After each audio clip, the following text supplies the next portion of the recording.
자, 35번부터가 뭐냐면 하나님으로부터 비롯된 세속 권위자에 대하여, 그러니까 이제 권세를 잡은 자들에 대한 이야기인데, 오늘 본문은 어떠한 권세든지, 심지어는 세속적인 권세조차도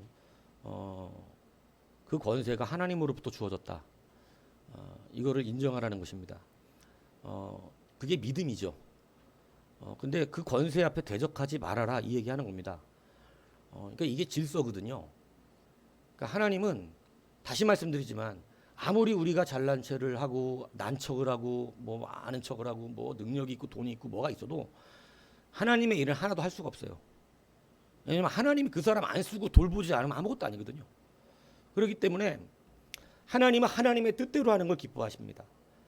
그래서 여러분들이 우리 성도들이 자꾸 착각하는 거, 자꾸 색깔을 내지 말라고 제가 설교했잖아요.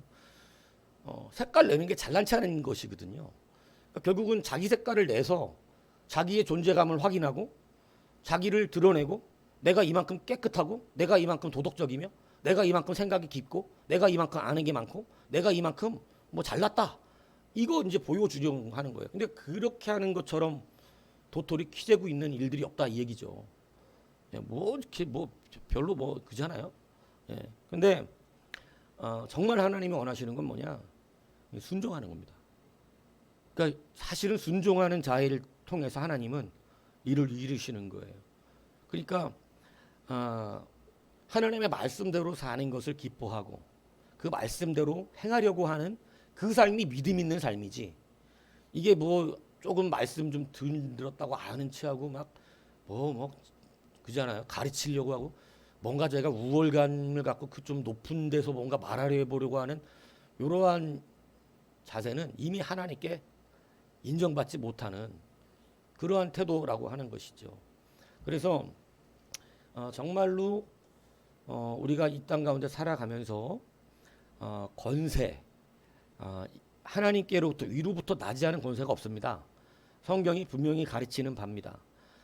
심지어는 세상에 속해서 하나님과 관계없는 자들 같은 사람조차 하나님이 내게 허락하신 권세라는 거예요. 그런데 하물며 그리스도 안에서 생겨난 권세겠습니까?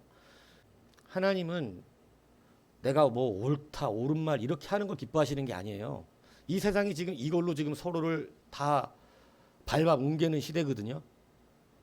옳은 거를 자꾸 주장하면서 서로를 미워하고 옳은 거 얘기하면서 자기 심령의 의중을 갖고 이 시대가 지금 다 어떻게 되면 폐역하게 무너져가고 있어요. 보세요. 이 세상 보세요. 틀린 사람이 있습니까? 결국은 다 자기 소견에 옳은 대로 말하고 있는 시대잖아요. 그러니까 여러분 이것을 깨달아야 되는 거예요. 이러한 때에 하나님이 우리 가운데 지금 요구하시는 게 뭐냐는 거예요. 내가 옳은 얘기하는 걸 말하는 게 아니라 하나님의 말씀대로, 참 내가 말했잖아요. 색깔을 내지 말고 빛을 발하라고. 자기 옳은 얘기 해봐야 그건 색깔이고, 빛은 지금 오늘 하나님의 그 말씀이, 오늘 이 본문의 말씀이 권세자들에게 순종하라, 그 권세를 인정하고, 왜 하나님께로부터 난 권세가 아닌 게 없어. 우리 위에 세우셨다는 건 다 나한테 유익하기 때문에 그래요. 왜냐하면 여러분이 우리가 생각하는 것처럼 외적으로 착해갖고 착한 게 아니거든. 이게 진짜 그렇습니다. 이게 뭐 겉으로 말 없는 게 착한 거예요? 그렇지 않아요. 권세 앞에 권세를 두시는 이유는요, 여러분 이 3절 보세요. 그 이유를 이렇게 써놓으셨어요. 다스리는 자들은 선한 일에 대하여 두려움이 되지 않는다. 이게 뭐냐면 좋은 일 하는 거, 여러분이 맞는 거에 대해서 말하지 않아. 다스리는 자들은 여러분들이 예수 뜻대로 하고 있는 것에 대해서는 다스리는 자들이 여러분들을 건들진 않습니다. 하나님이 다스리는 자의 권세를 주셨을 때 여러분이 잘하고 주의 뜻대로 가고 있는데 다스리는 자가 건들질 않아. 그런데 어떨 때 건드냐면 악한 일에 대하여 그렇게 되나니. 그러니까 하나님이 우리를, 권세자들을 세우시는 것은 우리들이 주의 뜻대로 가고 있을 때 절대 목사가 여러분들을 말씀이다 이런 걸로 건들지 않아요. 건드려지지가 않아. 왜냐하면 옳은 길을 가는데 무슨 말씀이 되게 힘들어. 그럴 리가 절대 없다니까. 내 마음이 정직하지 않고 내 길이 틀렸기 때문에 하나님이 우리 위에 세운 권세자들은 그것 때문에 세우시는 거예요. 이유가 거기 있어. 그래서 똑같이 말씀을 들어도요, 어떤 사람들은 그냥 그거에 큰 문제가 없어. 근데 어떤 사람은 그게 너무 그날 문제가 돼. 그럼 뭔 차이예요? 똑같은 말을 들었는데 제가 지금 뭐 유상훈 집사님한테 따로 설교하고 강 집사님한테 따로 설교하고 임육 집사님한테 따로 설교하고 박은철 끌어다가 따로 설교한 게 아니잖아.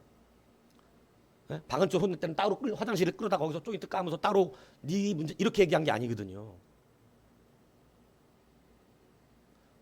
다 똑같이 얘기했는데 누구는 괜찮고. 그럼 뭔 뜻이에요? 설교를 안 들었을 수가 있어. 그래서 괜찮은 거야. 아예 안 들으니까. 근데 들은 사람의 경우 뭐가 차이일 거예요? 그 사람은 그 말이 자기한테 걸리질 않아. 아무렇지 않은 거야. 뭐 저게 왜? 맞는 소리인데 뭐. 그래야지. 이렇게 들리는 거고. 문제가 되는 사람은 어떤 거예요? 그게 남이 죄 때문에 문제가 됩니까? 야, 목사님 저 말씀은 차집사 말이네. 어우, 열받아 죽겠네 진짜. 그냥 차집사 말이야. 어우, 나 진짜 화나 죽겠네 그냥. 목사님 오는 말은 다 차집사한테 하는 말이야. 차집사 때문에 나 못 살겠다고 진짜. 이런 사람이 있어요? 세상 그런 사람은 없어. 왜 열받는 거예요 도대체? 자기 양심이 드러났기 때문이에요. 내가 걸린 거야. 내가 지금 그게. 그 문제가 내가 걸렸어. 그게 애티튜드예요. 그때 태도가 중요해요.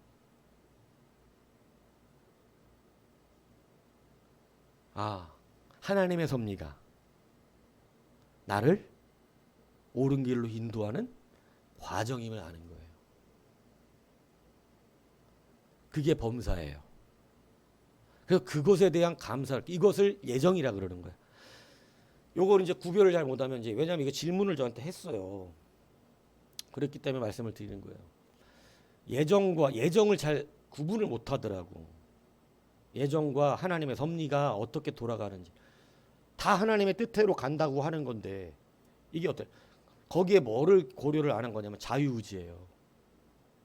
하나님은 우리의 자유의지를 내비두는데 그 자유의지를 두시면서도 그 자유의지에 행하는 모든 것을 따라서 우리의 삶을 또 퍼즐 맞추기 시작하시는 거예요. 그래서 완전하게 맞춰내세요.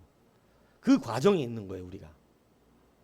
이해 가세요? 내 자유의지가 반영된다니까? 내 멋대로 사는 인생이?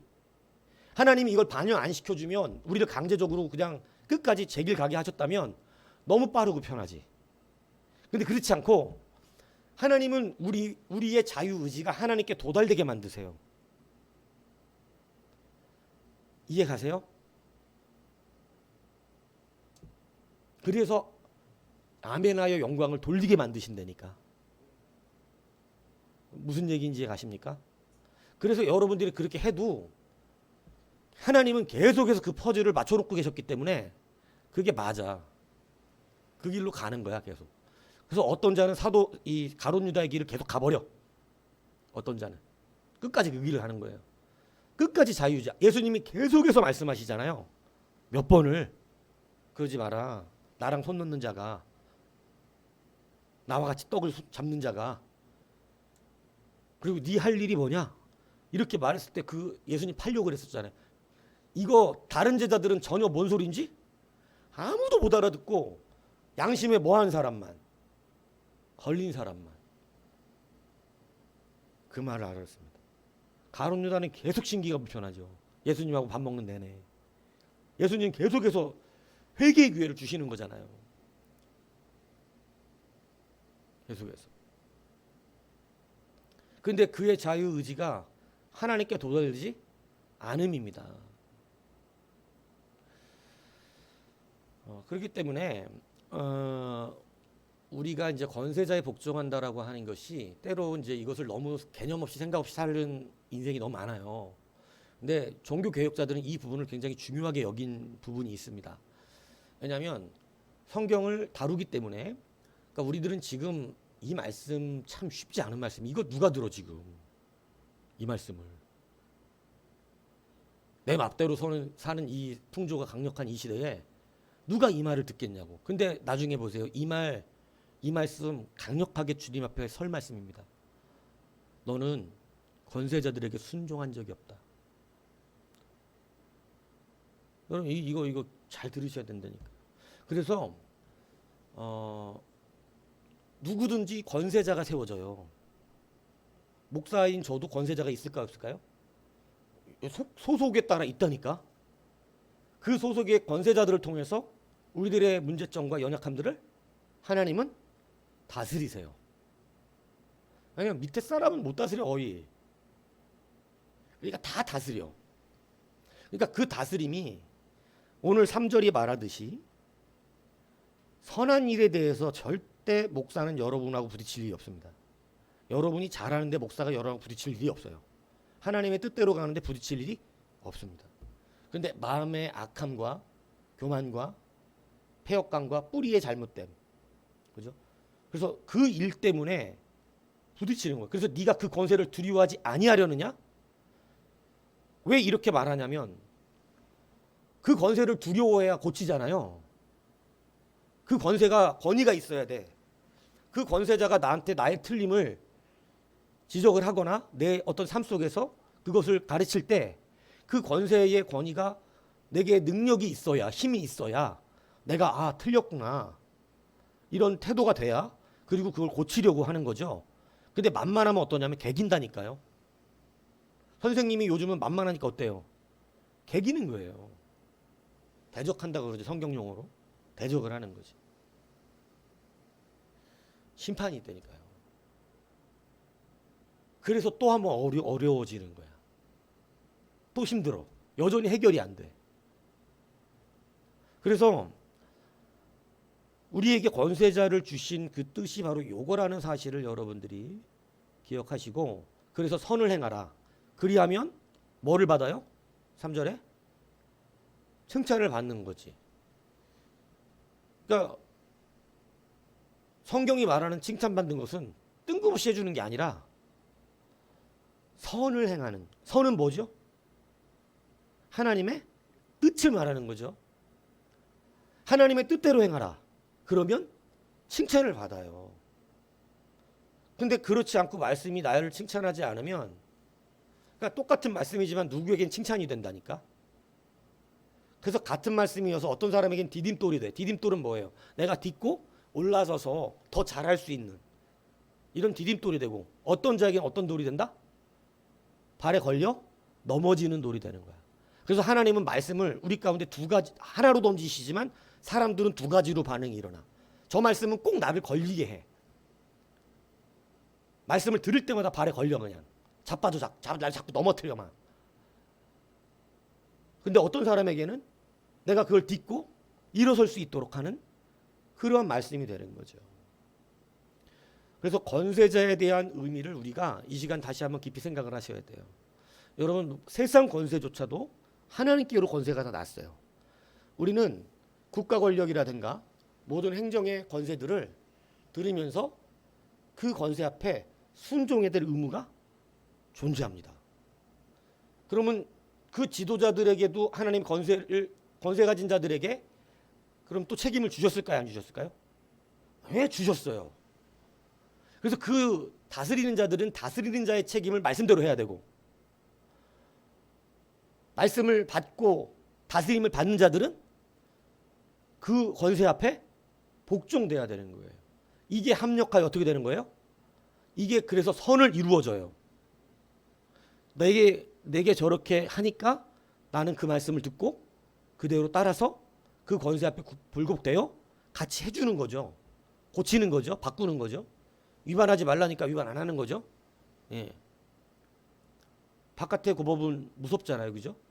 진짜 빨간불에 요즘 우회전 법령이 언제부터 개정돼가지고 이제 우회전 잘못하면 뭐 범칙금이요. 벌써 하면서 막 딱 점점 끊는 사람도 있다는데, 뭐 그러한 것처럼 그건 무서워서 일단 정지하라면 일단 정지하잖아요. 우회전하면서 사람이 한 발짝이라도 횡단보도에 들어와 있을 땐 차가 횡단보도 안에 들어가면 안 됩니다. 이제 법이. 대신 사람이 아무도 없을 땐 지나가도 돼요. 파란불이어도. 우회전 시에. 예. 근데 사람이 한 발짝이라도 나가거나 들어와 있으면 차는 신호가 빨간불이라도 들어가면 안 돼요. 이거 지금 집중 단속하거든요. 사람 들어가는데 횡단보도 걸쳤나 안 걸쳤나? 그러니까 이거 지금 시행하고 있는데 이거 지금 범칙금 이거 시험 기간이 엄청나게 때린대요. 근데 그 돈은 무서워서 사람만 들어오면 일시정지 하는 거야. 근데 여러분 하나님의 심판을 자초하지 마시기 바랍니다. 이게 더 중요한 거예요. 이것이 우리의 악함을 고쳐내고 우리의 연약함을 새롭게 하고 그 퍼즐이 잘 맞춰져서 어떻게 돼요? 온전하게 하나님 백성이 되게끔 만들어 주신다는 것을 이 권세자의 그 이제 왜냐하면 이 우리가 하는 거에는 이 말을 다 담지 않았고 개혁주의 안에 이렇게 가르치는 걸 제가 말씀을 드리는 거예요. 권세자에 대한 상징과 의미. 그래서 권세자를 왜 우리에게 두시는가? 그래서 좋은 일 때문에 좋은 일 하면 안 건드려 권세자들이. 교회가 똑바로 서면 권세자가 안 건드려. 교회가 지금 권세자들에게 얻어맞고 있어. 그러면 뭐 권세자가 문제예요, 교회가 문제예요. 이 시선을 교회가 지금 못 보면 저 엉뚱한 짓 한다니까. 바벨론으로 끌려가는 게 바벨론이 잘못한 거예요? 이스라엘이 패역한 거예요? 여러분 1차적으로 이스라엘의 패역이에요. 그 뒤에 바벨론의 죄를 더하여 심판하시는 것 뿐이에요. 우리는 퍼즐 안에 들어가 있어. 그래서 바벨론은 하나의 퍼즐이었어. 퍼즐. 불순종했기 때문에 대적했기 때문에 하나님을. 그러니까 이것을 우리가 깨달으면 바벨론으로 끌려가는 깨달아 하나님을 아는 자들은 그것을 감사하겠어요? 불평하겠어요? 희한하지만 감사가 나온다니까. 그걸 알아. 하나님의 뜻을. 내 생각을 내가 하나니 한 그 말을 알아듣는다고. 그래서 하나님이 이러한 고통을 주시지만 이 고통이 우리를 멸망케 하려는 것이 아니라 우리를 다시 세우려고 하시는 그러한 일이에요. 그래서 바벨론이 이스라엘의 권세로서 섰던 것입니다. 자, 정리하면 여러분들은 세상 권세든 하물며 교회 안의 권세자들에 대해서도 이야기를 하는데 교회 안의 권세는 너무나 집중적으로 직접적으로 우리를 이끌어가는 거고 세상의 권세조차도 우리의 악을 어떻게 하는 거냐면 드러내요. 우리의 악을 여러분 고치게끔 하는데 사용된다는 사실을 알아야 한다는 거예요. 그러니까 국가가 교회를 마구잡이로 그냥 핍박하는 것이 핍박과 무시가 다르다 그랬죠. 핍박은 마귀적인 것으로 우리에게 정해져 있는 하나님의 어떤 은혜예요. 그런데 교회가 무시당하는 것 지금처럼 짓밟히는 거, 이 맛을 잃은 소금처럼 이것은 지금 교회를 핍박하는 게 아니라 뭐 하는 거냐면 징계하는 중인 것입니다. 무시당하고 있는 중이에요. 교회가 아무런 힘이 없어서. 그건 교회가 비대면을 예배했든지 나와서 예배했든지 예배가 어떻더라.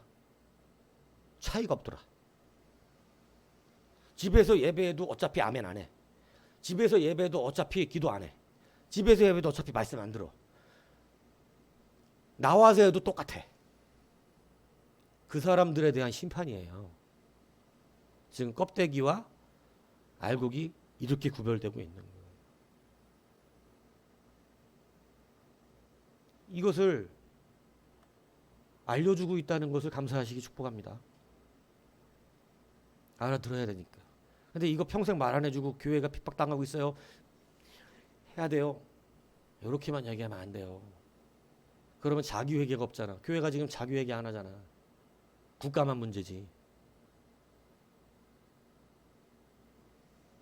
똑같습니다. 그렇게 극단적으로 치우치는 분들하고 성도들도 권세를 세우셔서 나를 가르치시는 하나님의 은혜를 모르면 그냥 권세자만 문제인 거예요. 예. 그래서 이 권세 질서, 권세를 다른 성경적 의미는 질서라는 뜻입니다. 그래서 이 질서를 지켜내야 되는 것이 얼마나 중요한 사실임을 여러분 깨달으시기 바랍니다. 그러니까 이게 범사에 감사할 줄 알아야 돼. 여러분 늘 뭐 좋은 말로 해갖고 다 될 것 같지만 세상 자식 그렇게 됩니까? 여러분 성경은 잠언에 애를 매를 치라고 돼 있어요. 절대 매치지 말라고 돼 있어요. 잠언 매치라고 돼 있어. 매가 어떻게 한다고? 알아듣게 한다. 근데 여러분 매로 알아듣게 하는 그 성장기가 있는 거 아시죠? 애들이 나이를 먹어도 자기가 여러분 지금 젊은 애들 범죄가 심하잖아요. 요즘 10대 애들. 그래서 자꾸 무슨 촉법 소년법을 없애야 된다 이런 말 자꾸 일어나는데 걔네들 범죄가 심한 이유가 뭔 줄 아세요? 우리는 그게 되게 나쁜 짓인 것을 인지해요. 근데 걔네들은 그게 진짜 나쁜 짓인지를 잘 모릅니다.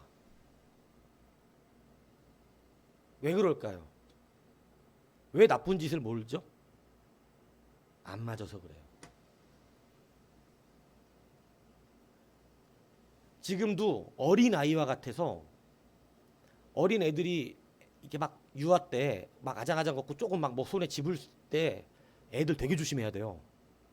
그 앞에 젓가락, 돌 이런 거 있잖아요. 그거 갖고 엄마한테 어떻게 해요? 집어 던져버립니다. 그게 나쁜 짓인 줄 알고 던지는 게 아니에요. 그냥 뭐가 하나 손에 들어왔는데 그냥 장난치려고 같이 재밌으려고 어떻게 해요? 개고양이 키워본 사람 알아요. 개가 새끼 때는요 사람을 어떻게 물어요? 세게 물어요. 있는 힘껏. 근데 조금 크면 그 다음부터 어떻게 하죠? 살살 뭅니다. 그걸 알아요. 우리 집 봄이도 막 이빨 나고 그럴 때 있는 힘껏 물어갖고 이 손에 상처가 근데 어느 정도 크고 나니까 자기 이빨이 아픈 걸 알아. 이거 물면 사람이 아파한다는 걸 알아. 그래갖고 그 다음부터는 물어도 어떻게 하냐면 힘을 안 주고 살살살 물었다 놓는 이렇게 하거든요. 근데 예전에 새끼 때 막 세게 물었던 거 몰랐기 때문이에요. 지금 소년들이 하는 짓이 왜 그러냐면 이거의 나쁜 짓이라고 하는 양심의 과책과 그게 아직 잘 자리 잡질 못했어요. 근데 왜 못 잡았냐 그 나이가 되도록. 그게 나쁜 짓이어서 매를 맞는다는 거를 안 했기 때문에 그런 거예요. 사실 어릴 때 약간 호되게 혼나고 엄한 애들이요 예의가 좋아요. 근데 어릴 때 그렇지 않은 애들은 조금 이쁘게 자란 애들은 어른한테 예의가 없습니다. 그건 뭐 뻔해. 그냥 보면 안 되니까. 똑같은 형제가 간 집에서 자라도요 어떤 애는 예의가 있고 어떤 애는 예의가 없어. 그 왜 그런 줄 아세요? 장남은 호되게 내고 둘째는 내비둔 거야. 장남은 괜히 장남이라. 둘째는 괜히 사랑스럽잖아. 약해 보이고 뭔가 막내는. 그래갖고 막내는 좀 풀어줘. 근데 장남은 엄하게 보통 장남들이 예의가 바라. 둘째부터는 좀 싸가지가 없고. 이게 그냥 이루어지는 게 아니라 부모가 그렇게 키웠어요. 그래서 예의가 별로 없어. 이 말씀을 드리는 이유가 뭐냐면 이 영향이 다 뭐냐면 권세로부터 왔기 때문에 그래요. 부모의 권세. 그래서 매를 맞는다는 것을 나쁜 짓이라는 것을 어떤 권세에 의해서 이들이 배웠다면 양심이 형성이 됩니다. 애들이 남의 필통에 있는 좋은 샤프 같은 거 하나씩 훔쳐가는 거 어릴 때 그거 나쁜 짓인 줄 알지 모르고 합니다. 근데 그것이 한번 걸려서 호되게 한번 혼나고 나면 그때 알아요. 아 이건 나쁜 짓이구나. 그러니까 처음에 생각 없이 하는 거예요. 그러니까 지금 10대 애들 범죄가 못된 짓인지 정확하게 알고 하는 애들 별로 없어요. 알면 그렇게 안 합니다. 지금 다시 학교 교육이 바로 서야 돼요. 학교 권세가 어둠의 영들에 의해서 무너져 버렸어요. 그래갖고 어떤 일이 벌어지냐면 애들을 절대 체벌하지 못하게 된 것입니다. 아주 어두운 영들의 권세죠. 저는 그렇게 봐요. 예전엔 참스승이 있어서 아이들 진짜로 때려줬거든요. 근데 그거 얻어 터지고도 아이들이 눈물로 회개하고 부모, 선생님한테 잘못다고 울고 이랬던 시기가 있었다고. 예전에는 목사님들 한마디 회개하라고 하면 눈물 뻑뻑뻑 흘리면서 정말로 그게 나의 죄처럼 통탄해하며 아파하며 침울해했던 그런 때가 있어요. 근데 지금 새롭게 세상에서 들어오는 분들은 이 교육이 이제 앞으로 점점 힘듭니다. 그냥 적절히 자기 마음 맞춰주고 위로나 받게 해주고 교회 오면 편해요 이런 소리나 들어야 이제 교회도 부흥이 될까. 내가 죄인이라는 사실을 깨닫게 하는 일이 이것부터가 관문이 난제입니다. 왜냐하면 믿는 성도들조차 자기가 죄인이라는 소리를 듣길 싫어하는데 하물며 세상에서 막 들어온 사람이 내가 예수 못 박은 죄인이라는 소리를 어떻게 인정하겠어요. 은혜라는 게 내가 죄인인 걸 알고 난 뒤에 오는 건데 은혜가 잘못 생각하는 나를 이뻐해주고 나를 지켜 세워주는 걸 은혜로 생각한다면 세상 그건 정말 틀려먹은 은혜고, 은혜라는 건 예수의 피, 나를 위해 죽으신 그리스도의 대속을 진짜로 느꼈을 때 은혜 받았다 그러는데 그건 내가 정말 죽을 죄인인 줄 알았을 때 오는 거잖아요. 그래서 여러분들 이 권세가 바로 이런 하나님의 섭리 안에서 역사된다는 사실을 이제 깊이 깨달으셔서 세상 권세 앞에서도 순종하셔야 됩니다. 여러분 하나님이 잘난 체하라 그러는 게 아니에요. 아우 이 사장은 나보다도 몰라 이런 거 하지 마세요. 성도는 그러면 안 돼요. 아우 이렇게 하면 잘 되겠구만. 괜히 저기 그 돈통 손대지 말고 김밥 그 어떤 아줌마처럼 돈통 손대갖고 1년에 1억을 넘게 해먹고 아유 빨리 때려쳤어야지 걸릴 때까지 해먹냐 그래. 1년에 1억 이상 해먹었더만. 김밥집 돈 얼마 버는 거야 도대체. 직원이 1억을 해가도 남는 게 있으니. 에? 하긴 나도 우리 집 그 앞에 있는 김밥집에서 가끔 학교 가거나 뭐 아침 일찍 음식을 될 때는 김밥을 사다 먹고 가거든요. 김밥집 손님 많아요 아침에. 아 검호동 김밥집.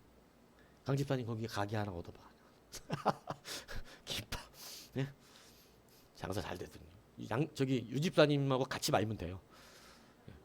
아니 김밥집 1억씩 해먹어도 티 안 나니까 그럼 수억 번다는 거 아니야. 김밥 1년에 해가지고 그렇게 벌면 친한 척 좀 해보게. 뭐 그래도 우리 교회는 제가 이것을 놓치지 않고 처음부터 교육을 했기 때문에 이걸 알아요. 그래서 목사가 책망을 해도 받을 줄 아는 실력들이 좀 있습니다. 근데 세상은 그렇지 않아요.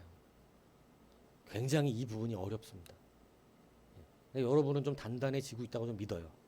왜냐하면 어느 정도 그래도 해도 맷집들이 있고 이제는 받을 줄 아는 그런 부분들이 좀 있다고 생각을 해요. 특히 우리 자녀들은 단단해졌죠. 왜냐하면 책망받을 줄 아는 그런 걸 알아요. 근데 여하튼 권세자들이 그렇게 활용된다는 사실을 기억을 분명히 하셔서 권세 앞에 순종하는 것이 여러분의 복이 됩니다. 그리고 퍼즐이 빨리 맞춰집니다. 이거 기억하셔야 된다는 거예요. 권세의 역할을 알았죠 오늘? 성경이 말씀하시는 권세의 역할을. 권세의 역할은 우리가 잘하는 것은 절대 건들지 않아요. 내가 잘못 가고 있는 길을 건드리는 것뿐이에요. 그걸 통해서 하나씩 우리가 변화돼 가고. 그래서 내게는 그게 위기같이 느껴져요. 내게는 위기같이 느껴지지만 사실은 그걸 통해 하나님 앞에 가까이 간다니까요. 신비스럽지만 그렇습니다. 막 아파하고 괴로워하고 뭐 위기도 마저 보고 힘들어하고 또 어려워하면서 혼자 또 그죠 바닷가 앞에 가가지고 막 그죠 절벽서 앞에 딱 서가지고 한번 고민해가면서 그죠 소주병도 한번 들어봤다가 놨다가 이렇게 하면서 많이 죽게 가까워져요. 예. 자, 그래서 그렇다는 것입니다. 43번까지만 하고 마치겠습니다. 자, 37번 보세요. 자, 그것을 필두로 듣는 거예요. 이 배경 지식을 가지고. 자, 이러한 권위자들에 대하여 37번 모든 그리스도인은 어떻게 해야 된다? 순종해야 될 의무가 있다. 그래서 사실을 이게 지긋지긋했을 거예요. 왜냐하면 카톨릭은 맹종적인 순종을 강조하거든요. 그러니까 굉장히 지긋지긋했겠지만 성경의 진리의 본질이 이것을 실질적으로 어떻게 하죠? 가르치고 있기 때문에 이것을 종교개혁자들도 뺄 수는 없어요. 가르칠 때. 왜냐하면 권세자들에게 복종해야 되는 것은 성경이 가르치는 바죠. 예. 자, 그런데 이 순종, 복종을 통해서 하나님의 역사는 일어난다는 이 놀라운 사실. 성경의 역사는 그렇죠. 자기가 깨끗하고 알고 뭐 이렇게 똑똑하고 자기 방법 취해갖고 하나님 역사 안 일어났죠. 근데 여하튼 힘들지만 순종하는 걸 통해 하나님이 역사하신다는 것은 성경이 모든 그 우리 스토리를 통해서 알려주고 있는 것인 것은 분명하다는 것입니다. 그래서 여러분들 직장 내에서 한번 순종해 보세요. 기쁜 마음으로. 예, 뭐 나쁜 건 안 건드려요. 좋은 건 안 건드려요. 근데 뭔가 나를 건드리는 게 있다면 내 약함이에요. 그게 사실은 그걸 통해 분명히 하나님 뭔가 말씀하시고자 함이 있어요. 그래서 그런 인간을 붙이신 거예요. 그 인간 그 더러운 성격이 그 인간이 착하다를 말하는 게 아니에요. 이걸 착각하시면 안 돼요. 내가 그 사람의 복종인데 그 사람은 훌륭한 사람이다 말하는 게 아니에요. 그 악함도 쓰시는 거라니까. 바벨론이 착하다를 말하는 게 아니라고. 하나님이 바벨론의 악함도 어떻게 하고 계시다. 쓰고 계시다. 왜냐하면 나의 악함을 고치라고. 바벨론의 악함을 통해서 내 악함을 고치고 계신 거지. 이걸 알아들으셔야 된다니까 뭔 말인지. 그게 아니면 안 될 정도인 게 있어요. 우리들의 삶이. 무슨 얘기인지 이해 가십니까? 안 그러면 막 하늘 높이 올라가는 경우가 있다니까. 얼마나 교만해지는지. 그나마 막 밟으니까 이 정도 이렇게 점점 깎아져 나가는 거라니까. 저는 이거 나중에 깨닫고 정말 나중에 저는 지금 굉장히 좀 감사를 많이 해요. 저한테 뭐라 그러는 목사님들한테. 예. 우리 선배 목사님이 가끔씩 저한테 그러거든요. 목사님 막 그런 거 막 가르쳐. 예전에는 솔직히 콧방 꼈어요. 근데 지금은 아니에요. 한 말 한 말을 새겨요. 왜냐면은 이게 깊이 있게 나를 가르치시는 말이잖아요. 왜냐면 내가 누구한테 듣겠어. 하나님이 그들을 통해서 말씀하시는 거지. 그렇지 않아요? 그래서 저도 지금은 굉장히 감사하게 듣고 감사하다고 그럽니다. 그리고 새겨봐요. 그러면 또 좋은 답을 얻어요. 나도 모르게 이런 부분이 그렇게 되고 있구나. 예, 그런 걸 깨닫게 되거든요. 그러니까 여러분들도 그 권세자들을 이제 감사함으로 보면 그거 감사를 안 보면 미워진다니까. 나를 뭐라고 해주시는 선배 목사님들이 맨날 참견이고 자기나 잘할 것이지 이렇게 보잖아요. 그럼 미워지기 시작해요. 근데 저는 그렇게 미워지지 않는 것이 어느 순간부터 진짜 감사하더라고. 권세자의 그 뜻을 우리가 정확히 알면 감사가 나온다니까. 하나님 또 이렇게 나에게 알게 하시는구나. 생각해보면 진짜 그렇기도 하고. 그래서 이거 중요한 이야기입니다. 자, 그래서 순종해야 되는 의무가 있어요. 우리에게는 권세자들에게 순종해야 되죠. 자, 권위자들이 하나님과 상반되는 어떤 것들을 명령하는 한에서 그러한 의무가 있다. 사실은 권위자들에게 주시는 권세자들에게 하나님은 명령을 주시는데 모든 것을 누구의 뜻대로 해요? 하나님의 뜻대로 구하는 책임을 주십니다. 그러니까 권세자들도 사실은 누구의 뜻대로만 일을 해야 되는 거죠. 하나님의 뜻대로 갈 때 그 권세가 인정되는 거예요. 그리고 그 하나님의 뜻대로 이 사람들을 어떻게 하는 거냐면 끌고 가야 돼요. 그래야 그것이 온전해지는 거예요. 그래서 권세자들도 왜 이렇게 말을 붙인 거냐면 카톨릭은 누구의 뜻대로 한 것이 아니에요. 하나님의 뜻이 아니에요.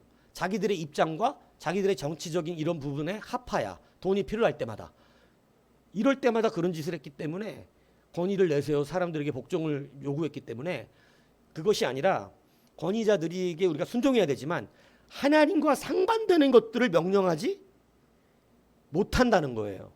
그러니까 하나님의 뜻과 상반되는 것은 우리가 따를 의무가 없습니다. 이해 가시죠? 예. 그러니까 우리는 무엇대로? 말씀대로. 이해 가십니까? 말씀대로라는 거. 자, 이 말은 근데 또 중요한 게 있어요. 상반이라고 하는 것은 하나님의 말씀에 대적됨을 뜻하는 거거든요. 그래서 교회의 법률이 정해진 바는 우리들이 하나님의 성경에 만약에 그런 게 없어. 성경에 권사가 있어요, 없어요? 권사 없어. 성경에 서리집사 있어요, 없어요? 없어. 성경에 나오는 지금 2개밖에 없어. 안수집사, 장로는. 그럼 나머지는 세우면 안 된다. 성경에 없으니까. 요렇게 하는 게 맞는 말입니까? 이거는 아니에요. 무슨 얘기인지 이해 가세요? 예. 자, 왜냐? 서리집사 제도가 원래 없었습니다. 아니, 안수집사 제도가 원래 없었어요. 집사 제도가 교회 안에. 근데 이것을 나중에 자기들이 사도들이 일하다 보니까 자기들이 말씀과 기도하는 일에 전무해야 되는데 하나님 말씀 가르치고 지도자는 말씀 가르치고 기도 열심히 해야 되는 자들이잖아. 근데 그거 플러스 막 사람들 공개하는 일을 자기들이 같이 행정적인 일까지 다 보다 보니까 말씀과 기도에 전무하지 못하는 일이 많고 불만 요소가 생기고 막 자꾸 다 못하니까. 그래서 이 일을 맡길 사람들을 세운 건데 그게 누구예요? 그게 집사들이, 안수 집사들. 그죠? 이것을 예수님이 세우라 그러신 적이 없습니다. 하나님이 계시받은 거 아니에요. 그런데 성경이 이 제도는 뭐 때문에 세웠어요? 교회의 질서를 위하여 교회 지도자들이 이렇게 세워서 교회 일을 하게 하자. 이렇게 교회가 결의한 교회 교리입니다. 그러니까 이것은 그래서 교회에서 정해서 하는 거죠. 그러니까 하나님의 뜻에 반하지 않는 교회가 정하는 교회의 규례들이 있을 수 있어요, 없어요? 있어요. 자, 수요 예배, 새벽 예배, 성경에 나와요, 안 나와요? 안 나와. 새벽에 주님이 기도했다는 얘기가 나오지 새벽 기도를 드리란 말은 안 나와. 그러니까 새벽 기도회를 하는 것은 틀렸다 이렇게 말하면 안 되지. 그게 왜 틀린 거야? 그럼 예수님도 틀린 거냐? 안 나왔는데 왜 했냐? 예수님은 이렇게 말해야 되잖아요. 예수님도 왜 새벽 예배하라는 말이 성경에 나오지도 않고 율법에도 있지 않은 걸 예수님 왜 했냐? 그러니까 예수님도 틀린 분이냐? 아니죠. 근데 이런 사람들이 간혹 그런 지도자들이 있습니다. 근데 이 말을 그럴듯하게 포장해서 말하기 때문에 이런 마귀 같은 말을 또 아멘하는 사람들이 생긴다는 것이죠. 그래갖고 어떻게 해요? 왜 새벽기도 우리 교회는 합니까? 이렇게 나오는 거예요. 그래서 그게 심한 사람들은 토요일날 예배 드려야 된다 이렇게 말하는 거죠. 안식일이 토요일이니까. 아주 이렇게 흘러가는 사람들도 있다 이 얘기를 하는 거죠. 절대 잘못된 얘기죠.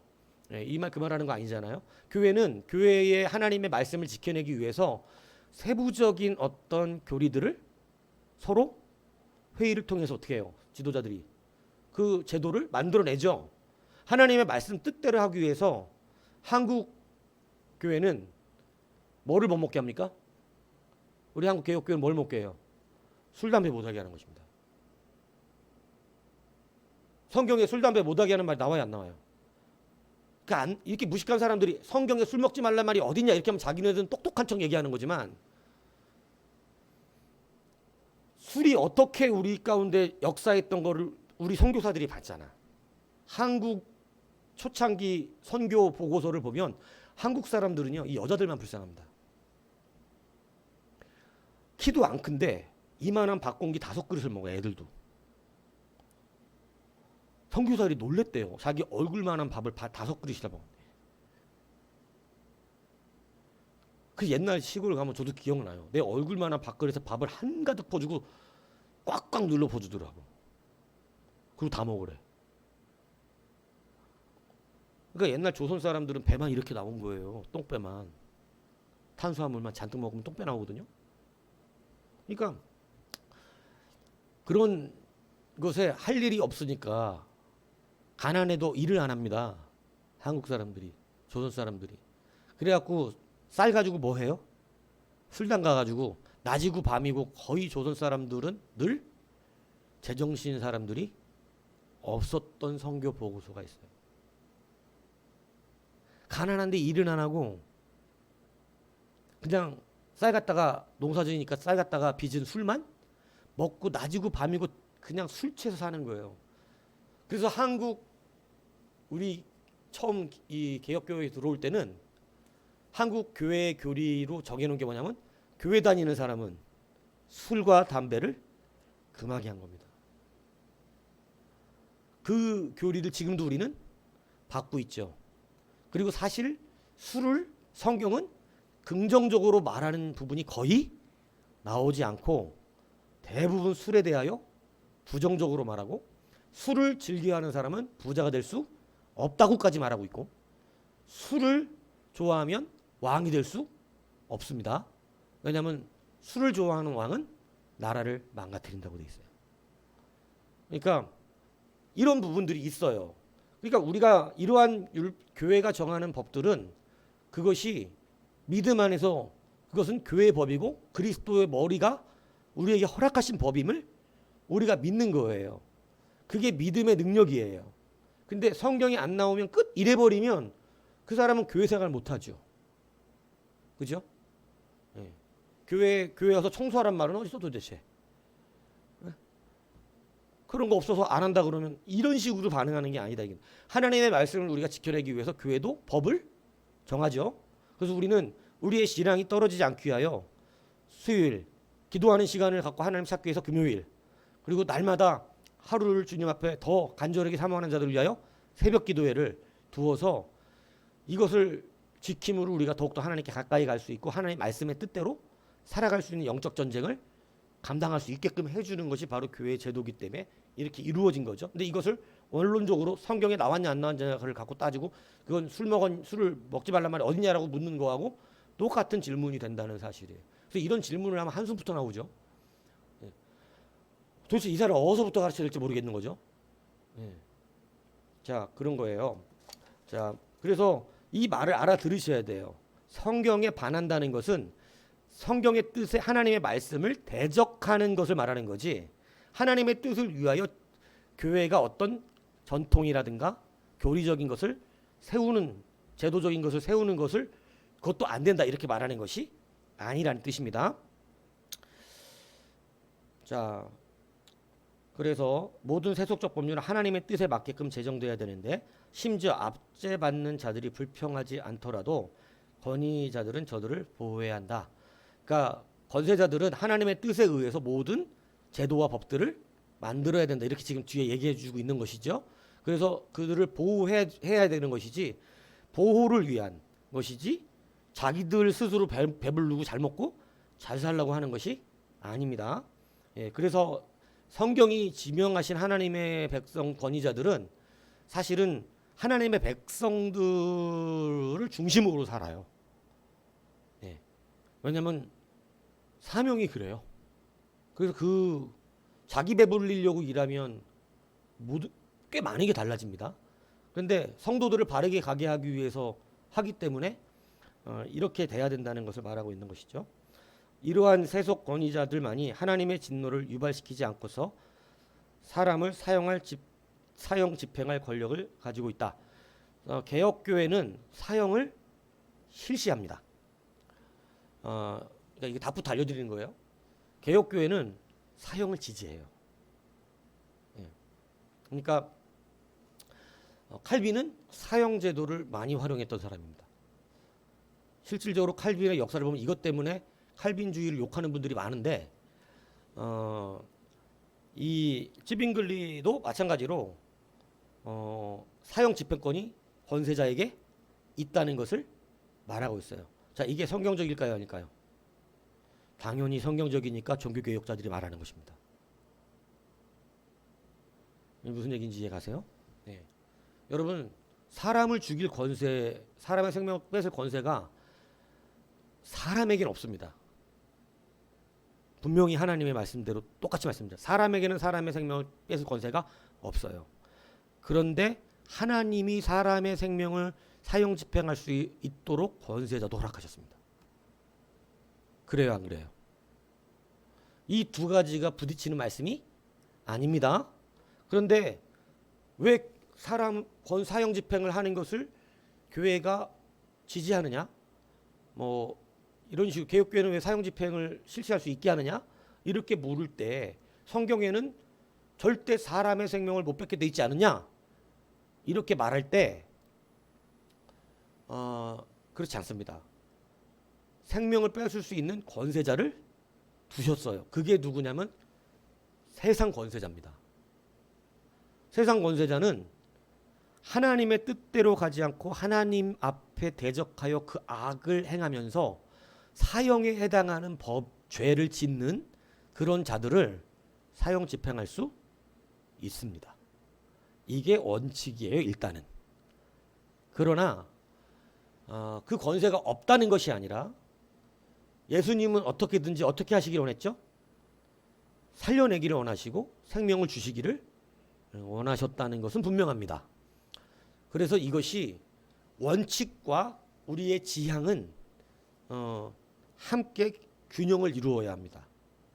원칙은 원칙이에요. 무슨 얘기인지 이해 가시죠? 예. 만약에 원칙 교회를 출교를 못 지키는 거야. 만약에 사랑이라는 법만 갖다 들이대면 저 사람이 앞으로 변화돼 갖고 교회를 살릴 수도 있지 않습니까? 이렇게 해가지고 그 사람 끝까지 내비둬서 교회 다 망가질 때까지 이렇게도 둬야 되잖아요.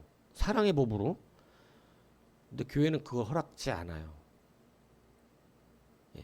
교회는 출교 제도를 두고 있습니다. 성경적으로. 예. 사도 바울이 출교했어요, 안 했어요? 출교시켰습니다. 내가 사단에게 내어준다라고. 사도 바울이 한 것은 성경적이죠. 예. 그러니까 사도 바울 출교시켰어요.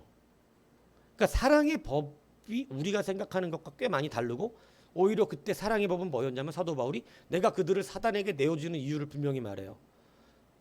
그렇게 돼서 그가 어떻게 될까 소망하기 때문입니까? 다시 하나님의 생명의 법을 느끼고 세상에서 세상 말로 말 그대로 그냥 개고생하다가 하나님을 느끼고 찾는 이런 일이 돼서 그의 영혼을 다시 얻을 수 있을까 한다. 그래서 여러분 출교도 사실은 뭐의 의미가 있는 거예요? 생명을 얻고자 함에 있는 거예요. 그러니까 사랑이라는 것을 자꾸 우리 방식대로 해가지고 우리의 방법은 사랑이 뭐 그냥 무조건 100% 용서하고 용납해서 어떤 짓을 하든지 내비두고 있는 것을 사랑으로 성경은 말하지 않고 그걸로 그 사람이 변화된다는 걸 증명할 수 있습니까? 그렇지 않다니까요. 권세를 일으켜서 두는 거예요. 그래서 권세가 그들을 어떻게 하냐면 내쫓아야 교회에서. 교회 지도자들이 이 사람은 더 이상 교회를 두면 다른 사람들의 믿음을 다 무너뜨리고 자꾸 하나님을 대적하게 만들고 원망하게 만들어서 안 되겠다. 그러니까 이 사람을 출교시켜서 교회 못 나오게 만들어버리는 이렇게 해버리면 예전에는 요즘은 이게 우습죠 사실. 왜냐하면 딴 교회 가버리니까. 근데 옛날에는 출교라면 교회를 아예 못 다닙니다. 예. 지금도 이거 회복 운동을 벌이고 있어요. 왜냐하면 교회가 이제 새로운 사람이 올 때마다 이명증명서를 받든지 이걸 반드시 하자. 전 교회의 이명증명을 확인할 수 있도록. 그래서 교회에서 이 사람이 정상적으로 교회를 옮긴 사람인지 말썽을 피고 지 혼자 나온 건지 아니면 출교당한 것인지를 확실하게 해서 왜냐하면 여러분 우리도 경험하지만 힘들게 한다니까요. 그게 고쳐지지 않고 옮기면 예전에 그런 교회 어떤 장로님이 어느 교회를 너무 힘들게 하고 왔대. 그래서 근데 그 교회 목사님이 연락을 했더니 너무 교회를 힘들게 하고 이 교회를 나간 장로라고 이렇게 연락을 했어. 어느 교회에서 온지 알아가지고. 그래서 연락을 해서 우리 교회 안 받는다고 그랬대요. 그랬더니 막 며칠을 찾아오고 나 이 교회 다니게 해달라고 그랬대 그 장로가.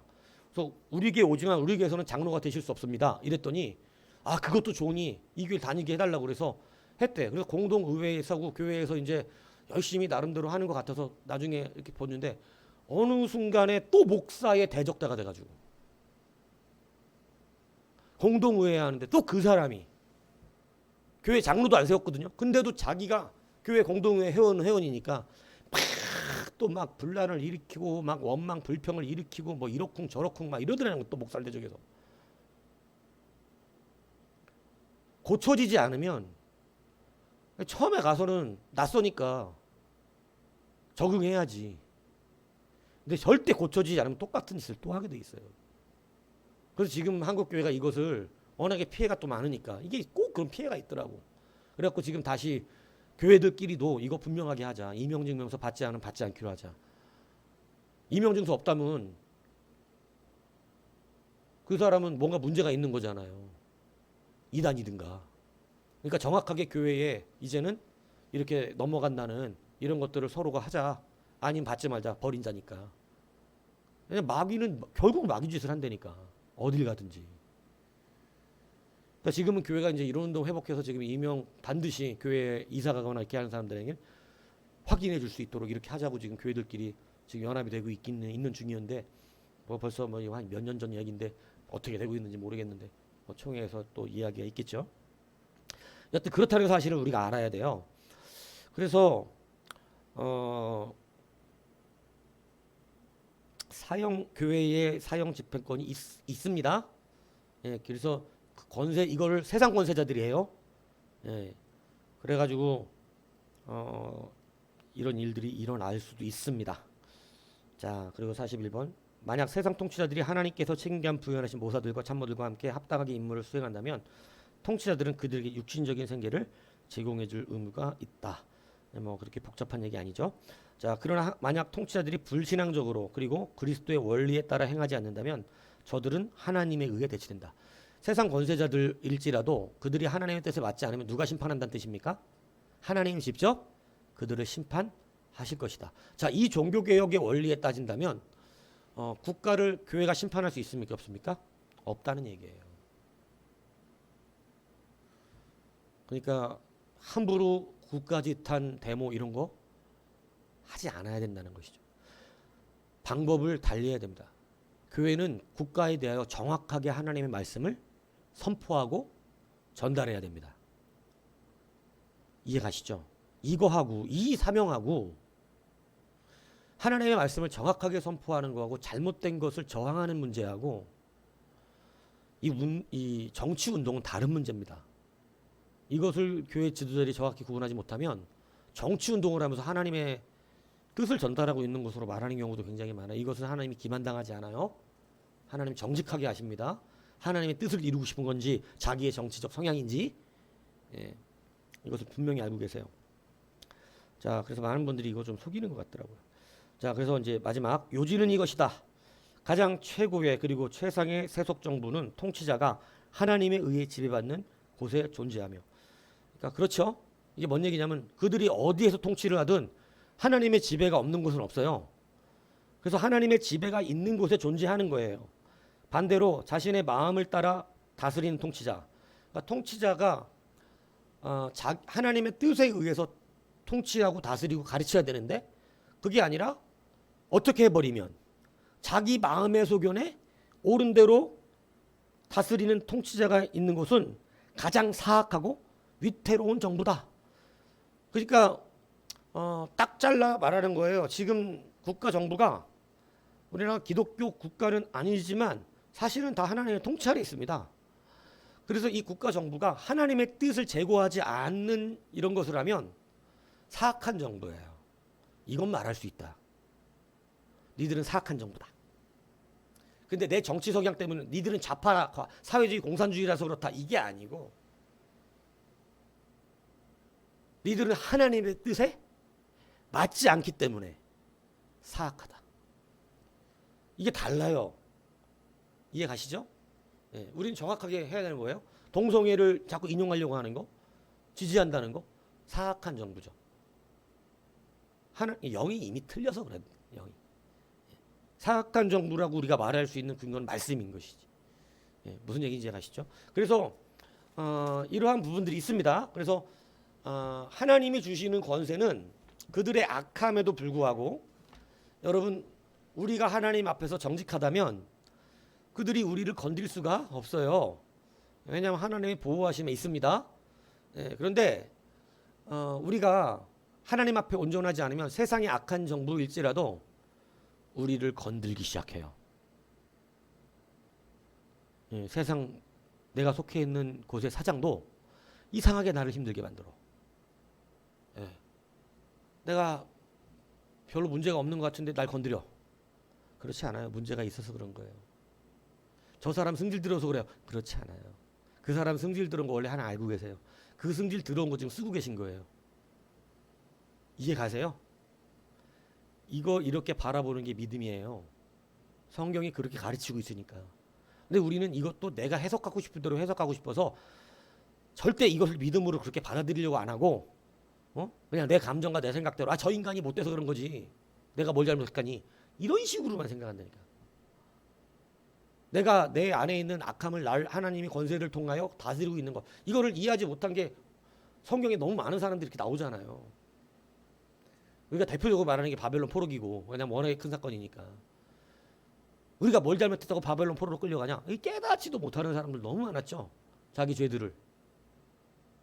그냥 원망하고 막 그렇게 예언했다고 그렇게 말 전했다고 가서 우물에 가둬놓고 고생의 떡을 먹이라 그러고 죽여버리라 그러고 그렇게 말한 게 뭔 죄냐고. 성경 말씀대로 말한 게. 양심에 찔리면 회개하면 그만이지. 양심에 찔린다고 가서 그냥 가둬버리고 죽여버리고 이렇게 하고 막 자기네 소견에 오른 대로 포로로 안 끌려간다 이래버리고 이렇게 해버렸던 게 바로 바벨론 포로잖아요. 여러분 이 권세에 대한 이야기를 오늘 했습니다. 권세는 우리 가운데 그래서 그렇게 세워주시는 거예요. 하다못해 교회의 권세는 이루 말할 수 없는 것이고, 왜냐하면 교회의 권세는 거의 직접적으로 우리의 삶이고 생활이죠. 예, 그러니까 교회의 권세는 이루 말할 수 없는 겁니다. 그거는 아예 우리를 대놓고 하나님이 훈련시키고 하나님의 뜻대로 가르치는 교육권이 교회의 지도자들이 있어요, 없어요? 예, 그냥 아예 성경을 통해서 여러분들은 교회 지도자들이 가르치게끔 돼 있어요. 예, 그 권세는 아예 부여가 돼 있지, 교회는. 근데 세상의 권세들조차도 이런 권세가 우리에게 행할 수 있다는 사실을, 하나님으로부터 그 권세가 부여됐음을 말하고 있다는 사실, 이것을 기억해야 돼요. 그러니까 여러분 우리가 온전하려면 밖에서 교수라든가 우리 자녀들은 선생님이라든가 이 나 위에 세운 권세거든요. 그러면 어디 가서 교수 욕하고 선생님 욕하는 사람 치고 잘 될 사람이 없습니다. 이해 가세요? 교수님이 못됐을 수도 있지. 교수님 못됐을 수도 있어. 그렇지만 권세자로 인정을 해야 돼. 권세자로. 이게 하나님이 기뻐하시는 거예요. 내가 억울할 수도 있죠. 그 억울할 수 있지만 그것을 누가 알아줘? 하나님이 알아주는데 나는 하나님 말씀 때문에 어떻게 살아 오늘? 그 권세 앞에 하나님의 뜻에 반하는 것이 아니었기 때문에 받아들이는 거죠. 그러니까 이런 것들 우리 하나님 알아주시는 거예요. 그리고 그것을 묵묵히, 그래서 고통받거든요. 근데 내가 내 생각대로 살면 고통받을 일도 없어요. 내 멋대로 사는데 무슨 고통을 받아. 내 멋대로 살고 자기가 힘들어지는 건 자기가 자초한 고통이지 예수의 이름 때문에 된 고통이 아니에요. 근데 예수의 이름 때문에 고통받는다는 건 이런 말씀들을 지켜내려고, 이해 가세요? 아, 위에 둔 권세는 하나님 주신 권세인데, 아, 저 인간이 날 열받게 해서 나 옛날 같았으면 툴툴 털고 이런 멱살 한번 잡고 이 쌍놈의 새끼야 이러고 떠났을 텐데, 그게 아니라 주신 권세가 나의 어떤 악함을 드러내고 있다는 사실을 인정하고, 이 때문에 때로는 불합리한 것도 그 권세 하나님의 말씀 때문에 내가 이것을 참고 지나가는 데서 오는 이 아픔과 이러한 슬픔과 이러한 고통들은 진짜 하나님이 기쁘게 여기시는 고통이다. 하나님이 야, 너 내 말씀 지키느라고 불합리하지만 참아냈구나. 내가 갚아준다. 이게 되는 믿음이다. 근데 불순종하고 자기 멋대로 막 살고 저건 나한테 맞지 않아서 그냥 멋대로 살아놓고 오는 그러한 고통을 마치 내가 예수 이름 때문에 받는 고통으로 말하면 그건 하나님이 자기 연민에 속하는 거짓 눈물이지 진짜가 아니에요. 출애굽 1세대들이 하나님 명령을 따라 나왔다고 그래놓고 하나님 명령 따라 나왔다 그래놓고 울어 제꼈잖아요. 그 눈물이 인정이 왜 안 됐냐면 자기네들 멋대로 하는 욕심에 따른 그러한 눈물이었지 주님의 뜻대로 가면서 받은 고통이 아니었기 때문에 그렇습니다. 주님의 뜻대로 가면서 고통받은 적이 사실 없어요. 이 사람들이 모든 게 부족함이 없었고 신비스럽고 놀라울 정도였죠. 와, 신비하고 놀라워. 이 정도로. 그래서 이걸 여러분들이 아셔야 한다는 거예요. 하나님의 섭리는 이렇다는 것이죠. 섭리를 잘 구분하셔야 돼요. 섭리는 이거를 얼마 전에 질문을 해서 제가 뭐 그때도 뭐 얘기는 해줬지만 이것을 다시 한번 좀 정리가 되는지 모르겠지만 여튼 그렇습니다. 내 의지가 반영됩니다. 내 의지가 반영되는 퍼즐을 맞히세요. 여러분 안 그러면 얼마나 편하겠어요. 근데 그렇지 않고 그것이 자꾸 내 의지가 대적했기 때문에 이 퍼즐이 길어지는 거예요. 근데 그걸 맞춰서 권세를 세워주신다는 거, 우리 삶에. 그 권세는 좋은 것에 역사하지 않습니다. 좋은 것을 그냥 두어요. 근데 악한 것을 위하여 세웠다 그랬어요. 그러니까 권세가 나한테 좀 이상하게 한다. 나를 다스리고 가르치고 뭐 내 위에 있는 권세들이 나 위에 있는 사람 날 좀 이상하게 건든다. 그러면 일단 하나님의 말씀 붙드셔야 됩니다.